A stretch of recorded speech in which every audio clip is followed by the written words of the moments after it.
Welcome to Retirement Rescue Radio, a show specifically designed to help retirees and pre-retirees maximize their financial efficiency so you can live the retirement lifestyle you've always imagined.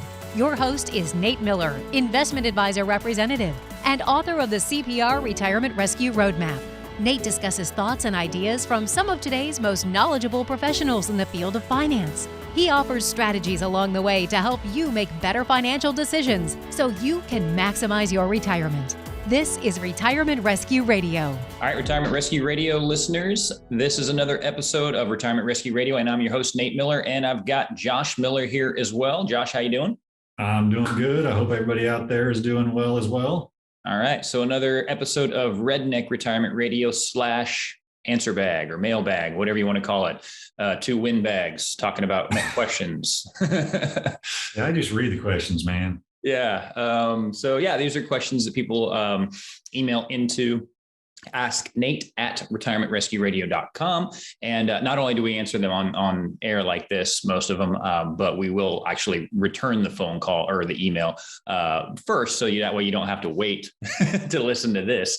We will try to help answer the question before that. So I guess, Josh, you're going to be going through a few. What do we got today? All right. First one today. June says, I'm retiring in 3 years and I have almost $1 million in my 401k. But I also have about $60,000 in consumer debt between credit cards, car loans.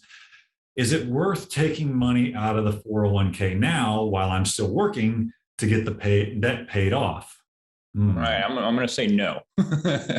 And first I probably need to say, depends on your situation. I know a little bit about it, but there's a few more moving parts that go into this, but I'll give you based off of what I know and why I would first say that. So this would be some things you would want to take into consideration. In order to take out that $60,000 from your 401k, you're going to have to take out more than that because you'll have to pay tax on it. And let's say you're in a 25% tax bracket. That means you're going to have to take out $80,000 to do that. And now that $80,000 is gone, cannot be growing, cannot be doing anything else. And so I would say no on that. You would take out way too much to be able to do that. What I would do instead is possibly reduce your contributions and then to your 401k and then increase what you're putting on your mortgage every single month. I would do it that way instead of doing the lump sum, because most likely that lump sum is going to pop you up into another tax bracket and cause you to pay more additional taxes that you shouldn't have to pay. Plus it says you're 3 years out from retirement, but I don't know how old you are. So there could be the problem of early withdrawal penalty as well. And so not knowing any of that, we can't exactly give this question, but I have a lot of people that ask that question about should I either pay off my house with money that I've got in retirement or not, right? And most of the time, the answer is no. I'll just say that because most of the time, like I said, you're going to end up taking out far more than what you actually have to because you got to pay taxes on it. But then if you think about this more than just what you're saving in interest, because that seems to be what people are looking at. It's like, oh yeah, but I'll save X amount in interest. Well, yeah, but how much are you losing in interest by having that invested somewhere else? And so that's a big key. There's also the fact that I look at it like this, especially in retirement or in your job.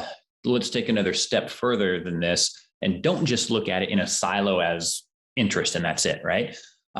Let's look at it from infinite versus finite income streams. And what do I mean by that? Well, technically your job, let's call that an infinite income stream as long as you're working, right? It's coming, someone else is basically paying for your mortgage at that point because it's an employer that is paying you money in order to do the job that you're hired to do. When you retire and you're getting Social Security, maybe a pension, it's like, well, those are, once again, I'm calling them infinite because those are coming in until you die. And so your money is, or your payment to pay off your house is coming from those income streams. If you pull that out of your 401k or your IRA or anything else, now those funds are finite. Those can go away. You can blow through those. And so I would say use the infinite income streams in order to pay off your mortgage, not your finite income streams to pay off your mortgage. So hopefully that makes sense. So I don't know, give us a call and come in and we can actually talk through that a little bit more. All right, good stuff. All right, next one. Charlie says, I'm retiring in the latter half of the year, exact date to be determined yet. And amazingly, I'll have about 16 weeks of unused vacation and sick leave that they'll have to pay me. I'm told that I can take this all in my final paycheck or continue being paid on my normal schedule every 2 weeks for a few months after I retire. Does it matter which way I do it? Yes, actually it does. So Charlie, the reason it does is because if you take that as a lump sum, the way your job is going to look at that when it comes to withholding is they're going to look at that as if you make that amount of money on every paycheck. So they are going to withhold a huge amount. Now, you'll end up getting quite a bit of that back once you file your taxes. But why not just avoid that? It's like, I would say just continue taking it out like you would as your regular paycheck. 16 weeks, that it gives you a little bit of, I'm going to say some slush room, some slush time, or transition time really is what that does for you. You're used to getting a paycheck, every 2 weeks or every month or however it is that you get paid. And this kind of continues that for another 16 weeks. So you don't really have to make any huge decisions. You don't have to worry about where your paycheck's coming for another 16 weeks or so. You don't have to worry about starting Social Security or anything else, right? So it just gives you a little bit of transition time, and it also won't withhold a boatload that you'll have to wait until tax time in order to get back. All right, yeah. You did another video on your Miller Retirement Group YouTube channel called Beer and Taxes. I think that was a really fun video, and it goes over kind of what you touched on there as the government could have your tax money, or you can do something with your tax money. And I don't know about you, but I think we could probably do a better job with our money than the government. Yep, agreed. So yeah, less taxes is always better.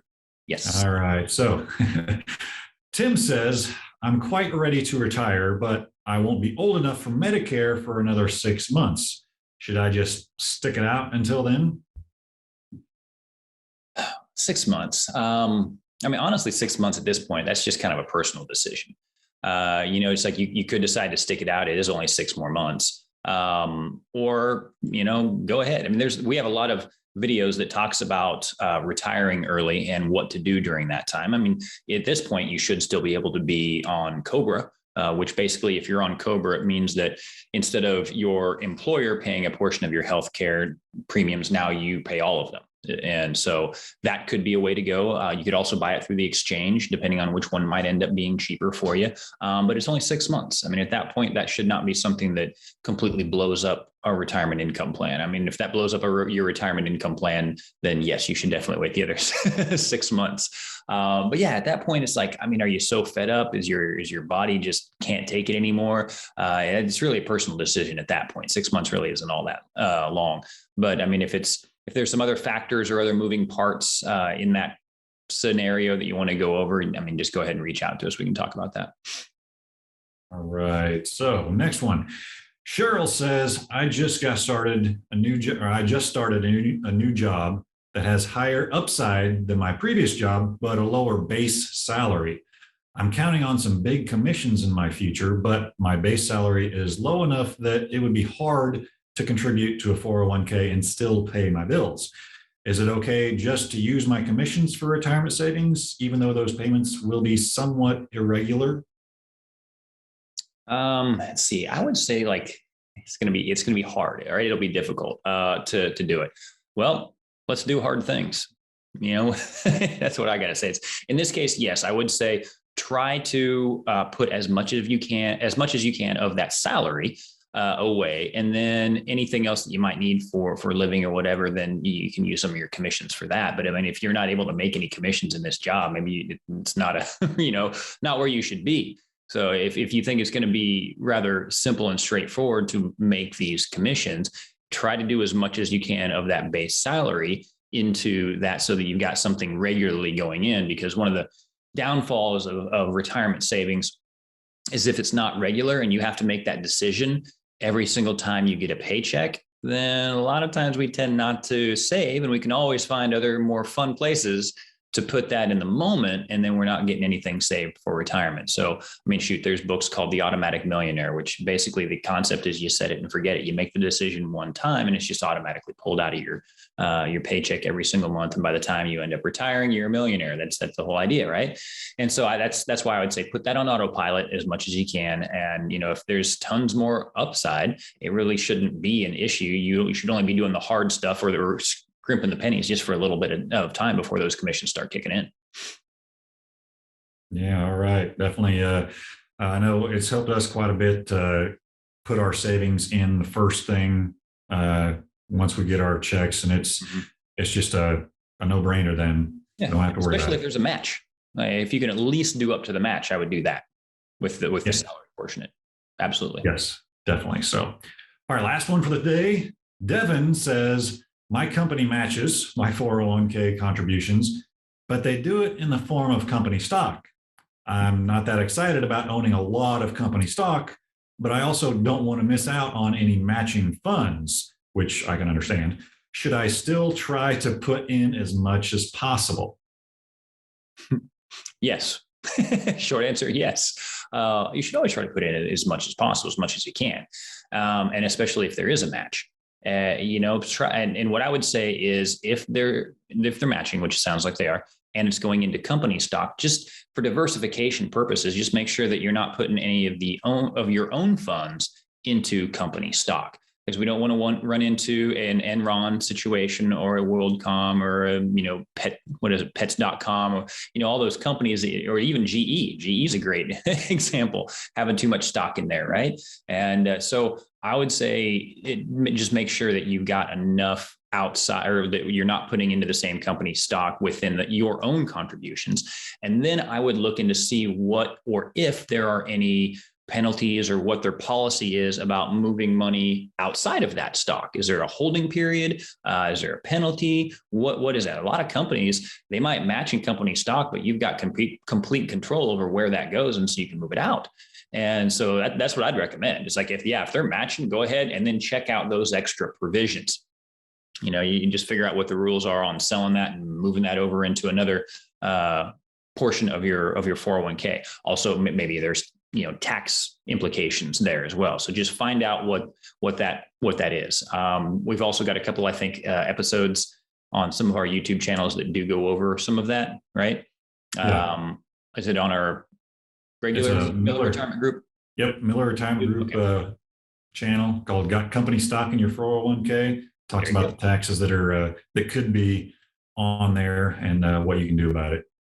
Yep. So I say, yes, still try to put in as much as you can, and then check out what those rules are around selling it and reallocating within your 401k to something else. So, yeah. All right. Well, I think that does it for the day for the mailbag questions, windbag questions, whatever it is. Windbag questions. Yeah. Okay. All right. So then I'd say that's it for today, guys. Keep tuning in here. This will be on our YouTube channel as well. So we're always trying to bring you content to help empower you to live the retirement you deserve. So take care.